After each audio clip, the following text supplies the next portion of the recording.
Tu étais très précoce. À 16 ans, on t'a déviergé. Peut-être que l'amour de ta vie, c'est-à-dire l'homme simplement que tu as beaucoup aimé dans ta vie, quand tu fais le bilan, c'était peut-être l'homme que tu avais rencontré à 28 ans. Mais ce n'est pas forcément l'homme qu'on épouse. Alors, il ne faut pas dire « je l'aime, donc je l'épouse ». Non, je l'aime, il pourra, donc je l'épouse.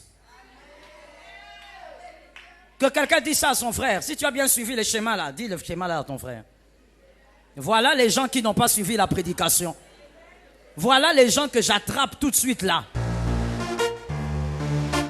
Ne viens pas nous dire « je l'aime, donc je l'épouse ». Non.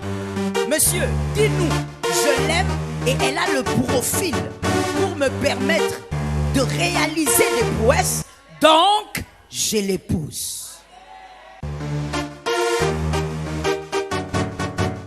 Le mariage depuis le commencement, parce que pour comprendre une chose, il faut toujours aller vers le fondement. Depuis le commencement, c'est-à-dire depuis Genèse, le mariage n'a jamais été qu'une question d'amour. Non.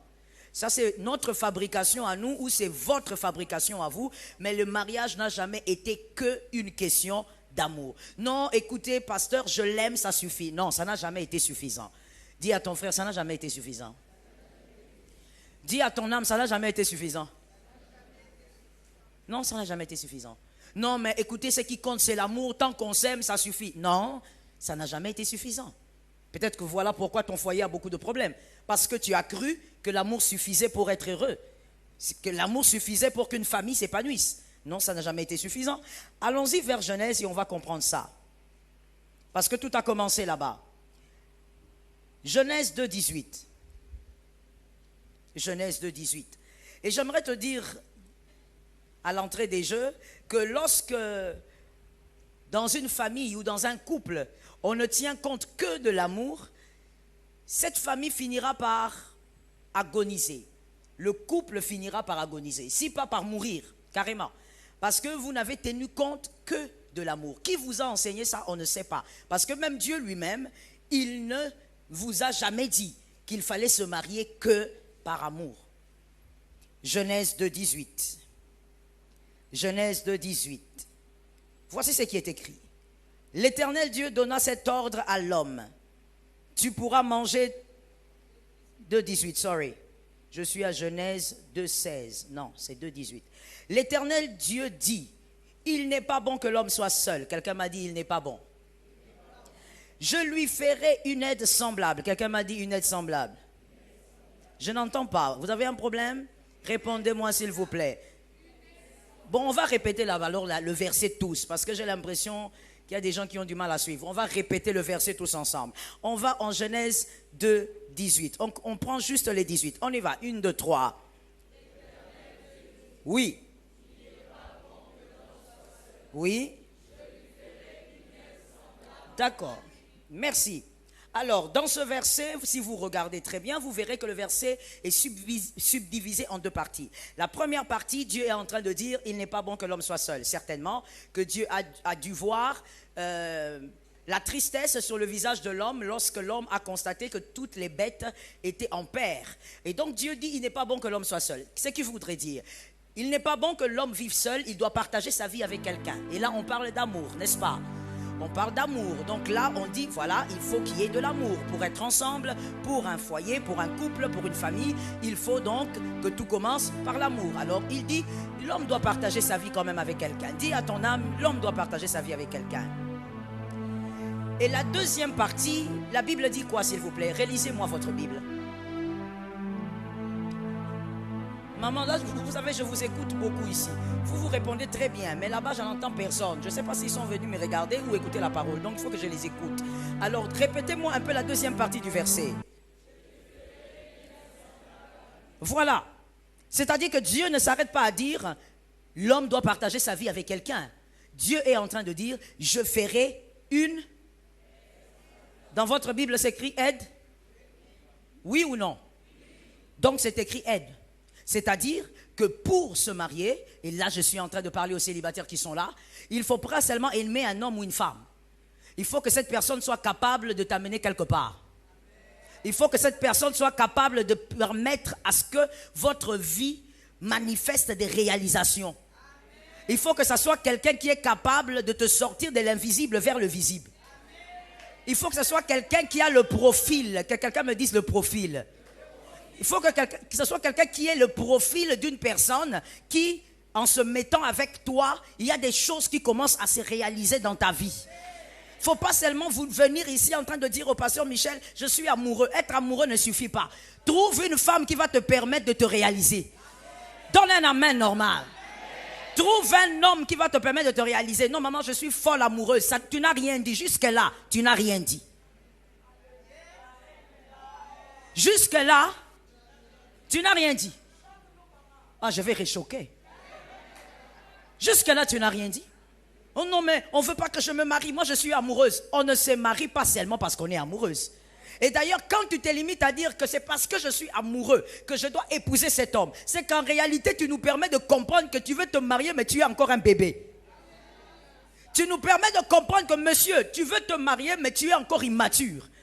Lorsque tu viens, mademoiselle, tu nous dis, moi c'est lui ou rien, parce que je n'ai jamais aimé un homme comme lui. Oh, je veux dire à une femme qu'elle sorte de l'immaturité. L'homme qu'on épouse n'est pas forcément le meilleur amour de toute sa vie. Je répète la phrase pour celui qui n'a pas entendu. L'homme qu'on épouse dans la vie n'est pas forcément l'homme qu'on a plus aimé dans la vie. C'est de l'immaturité. Peut-être que l'homme que tu as plus aimé dans la vie, tu avais 16 ans ou 17 ans si tu étais précoce. Parce qu'il y a des gens très précoces, je sens ça ici là. Vous faites semblant pour rien, tu étais très précoce. À 16 ans, on t'a déviergé. Peut-être que l'amour de ta vie, c'est-à-dire l'homme simplement que tu as beaucoup aimé dans ta vie quand tu fais le bilan, c'était peut-être l'homme que tu avais rencontré à 28 ans. Mais ce n'est pas forcément l'homme qu'on épouse. Alors, il ne faut pas dire « je l'aime donc je l'épouse ». Non, je l'aime, il pourra donc je l'épouse. Que quelqu'un dise ça à son frère. Si tu as bien suivi le schéma là, dis le schéma là à ton frère. Voilà les gens qui n'ont pas suivi la prédication. Voilà les gens que j'attrape tout de suite là. Ne viens pas nous dire « je l'aime donc je l'épouse ». Non. Monsieur, dis-nous « je l'aime et elle a le profil pour me permettre de réaliser des prouesses, donc je l'épouse ». J'ai aimé cet amen là. Tu ne vas pas épouser quelqu'un simplement parce que tu l'aimes. Voilà pourquoi dans la plupart des foyers aujourd'hui, voilà pourquoi des hommes inspirés ont eu l'idée de faire ces genres de séminaires. Parce que dans la plupart des familles aujourd'hui, partout dans le monde, il y a des gens qui vivent ensemble mais qui ne sont plus mariés. Il y a des gens qui vivent ensemble mais qui ne sont plus mariés. Vous les voyez sortir de la même maison mais ils n'ont pas le même esprit. Vous les voyez dormir sur un même lit, mais ils ne partagent plus aucun projet ensemble. L'homme s'est rendu compte qu'il a épousé quelqu'un qui ne l'amène nulle part. La femme a découvert qu'il a épousé un homme qui l'a amené plutôt en bas au lieu de la hisser. Au nom de Jésus de Nazareth, célibataire, sois éloigné de ce genre de choses. Reçois la connaissance et que ça ne t'arrive pas au nom de Jésus. Il ne faut pas venir nous dire ici, je vais divorcer. Tu ne divorceras pas. Tu resteras dans ce foyer. Parce que nous ne faisons pas partie des pasteurs qui prêchent le divorce. Donc tu resteras dans ton mariage même avec les larmes. C'est le moment de faire un bon choix.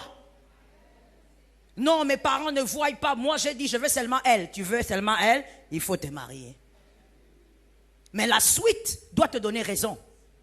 Est-ce que quelqu'un m'entend bien? Plusieurs femmes sont blessées dans le mariage aigri. Tous les jours, vous les voyez colériques. Même pendant que je parle là, elles sont fâchées. Pourquoi? Mais parce qu'elles ont réalisé depuis des années que ce mariage-là, c'est fini. Elles sont à l'intérieur pour d'autres raisons. Mais elles ont réalisé qu'elles ont épousé des hommes qui ne vont jamais les hisser.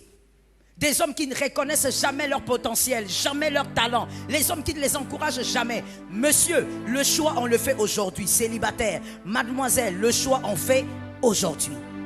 Je reprends les schémas avant de passer. Je l'aime, il pourra, elle pourra, alors je l'épouse. Il y a quelqu'un dans la parole de Dieu qui a voulu commettre exactement la même erreur parce qu'évidemment c'est un tout petit peu la folie de la jeunesse. Cet homme s'appelait Jacob. Jacob voulait épouser une belle femme dont il était éperdument amoureux, mais il voulait se limiter à l'amour. Dieu l'a corrigé. Can I talk? Dieu l'a fait quoi? l'a corrigé. Lui, il a eu la grâce d'être corrigé par Dieu. Tu sais pourquoi? Parce que Jacob portait en lui des nations. C'est pas comme toi, mon frère. Jacob portait en lui des nations. Dieu était obligé d'être sévère avec Jacob. Quand il allait à gauche, Dieu devait frapper. Parce qu'au travers de lui, même nous ici, on devait recevoir le salut. Qui n'a pas compris? Qui a compris? Même au travers de Jacob, les nations allaient recevoir le salut. Donc Dieu était sévère avec Jacob. Écrivez s'il vous plaît. Genèse 28, plutôt prenez 29. Genèse 29, 18. Genèse 29, 18. Jacob va dire à Laban, moi je veux Rachel. Elle est tellement belle, moi je prends 7 ans de travail pour Rachel. Oui, la Bible d'ailleurs le dit, que Jacob était belle. Belle de figure et belle de taille. La Bible précise quand il y a la beauté quelque part. Que quelqu'un lève sa main droite et dise, Dieu aime la beauté. Oui, Dieu aime la beauté. Alors il faut, j'ouvre une parenthèse seulement, hein. Ça va te déranger? Ça va te déranger? Ok, je choque en disant ceci. Dieu aime la beauté. Alors mon frère, arrête un peu avec cet évangile-là où toi quand tu vois la beauté, c'est toujours l'esprit des sirènes. Quand tu vois la beauté, c'est toujours l'esprit des eaux. Laisse la jolie femme là avec son make-up, avec son teint qui va bien.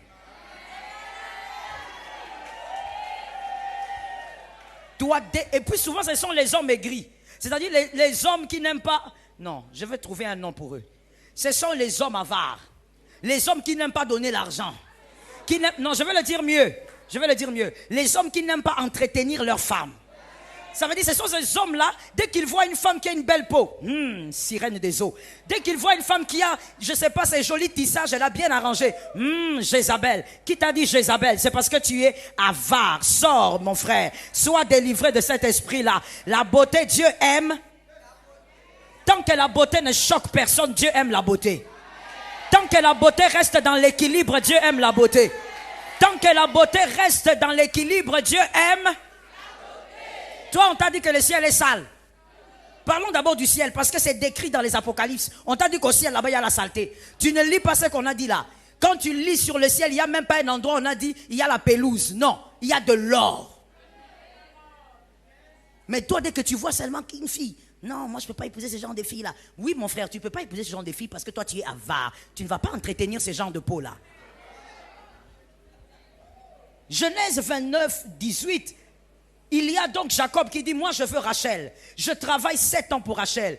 Et la Bible est claire. Jacob aimait Rachel parce qu'elle était belle.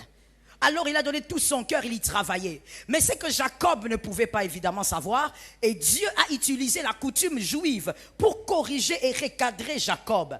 Jacob a voulu épouser une femme que parce qu'il était éperdument amoureux. Or, les entrailles de Rachel ne portaient que Joseph. C'est-à-dire un homme qui allait donner la paix à une période bien définie et à une génération bien définie. Mais les entrailles de Rachel ne portaient pas le Shiloh. Le Shiloh se trouvait dans les entrailles de Léa. Mais les entrailles de Léa qui portent les Shiloh, lui qui va donner la paix à des générations, lui qui va donner la paix à toutes les races, lui qui va donner le salut à toutes les races, cette femme n'était pas belle comme Rachel. Jacob veut l'amour, Dieu cherche la destinée. Qui a compris? Non, il y a des gens qui n'ont pas compris, je redescends encore. Jacob veut l'amour, mais Dieu cherche les réalisations. Dieu fait comprendre à Jacob qu'il ne suffit pas d'aimer, tu dois trouver quelqu'un qui va amener ton nom quelque part. Et donc Dieu s'organise pour que Léa entre dans le foyer de Jacob. Parce que dans les entrailles de Léa, même si elle n'est pas belle, il y a des réalisations. Elle enfante Judas et Judas enfantera celui qui a le commandement. Le bâton de commandement ne quittera pas Judas jusqu'à ce que vienne le Shiloh. Est-ce que quelqu'un m'entend bien? Une famille, il doit avoir de l'amour et des réalisations. Est-ce que quelqu'un m'entend bien? Il faut qu'il y ait de l'amour et des réalisations. Dieu recadre Jacob, il dit à Jacob, écoute petit, tu vas commettre une erreur. Tu veux la beauté, c'est bien. Mais ce que tu n'as pas compris, c'est qu'avec Rachel, tu vas t'arrêter en Égypte. Can I talk to somebody? Avec Rachel, tu vas faire quoi? Tu t'arrêteras en Égypte. Parce que Joseph est celui qui amène les gens en Égypte. Il donne le pain, mais c'est aussi à cause de lui qu'ils sont devenus esclaves. Les entrailles de Joseph donnent des solutions éphémères. Les entrailles de Rachel plutôt donnent des solutions éphémères. On va en Égypte, on est consolé, on a le pain, mais après un temps, on devient esclave. Mais les entrailles de Léa permettent une réalisation générationnelle. Jusqu'aujourd'hui, on parle de Léa. Pourquoi? Parce que de Léa est venu le Shiloh. Dis à un frère, de Léa est venu le Shiloh. Je crois qu'il y a quelqu'un qui m'a compris là-bas. Dis encore à quelqu'un, de Léa est venu le Shiloh. Donc Dieu n'est pas là seulement pour vous voir vous marier parce que vous vous aimez. Vous vous tenez la main sous la pluie. Non. Vous êtes là sous la pluie, vous sentez que c'est de l'amour, vous vous mouillez totalement. Non. Dieu, lorsqu'il est d'accord avec un foyer, c'est parce qu'il sait que dans ce foyer, il y a aussi la possibilité de réalisation. Ça tombe sur celui qui est là derrière. La possibilité de réalisation. Parfois, cela ne suffit pas d'aimer beaucoup notre partenaire, il faut plutôt savoir en prendre soin, le respecter, lui donner sa place, l'écouter et se mettre à sa place. Le plus important est de chercher un partenaire capable de nous aider à aller de l'avant et de réaliser des prouesses. Quand une relation débute, le moins que l'on puisse espérer est de recevoir la même réciprocité de la part de l'autre, en termes de détails, d'attention et de valeur envers qui nous avons à nos côtés, de lui donner le sentiment d'être spécial, aimé et respecté. Ou du moins de faire preuve de tolérance, de persévérance, de considération, d'harmonie, d'écouter et de montrer à notre partenaire le chemin à suivre pour réaliser les prouesses et se développer et s'adapter en tant que couple.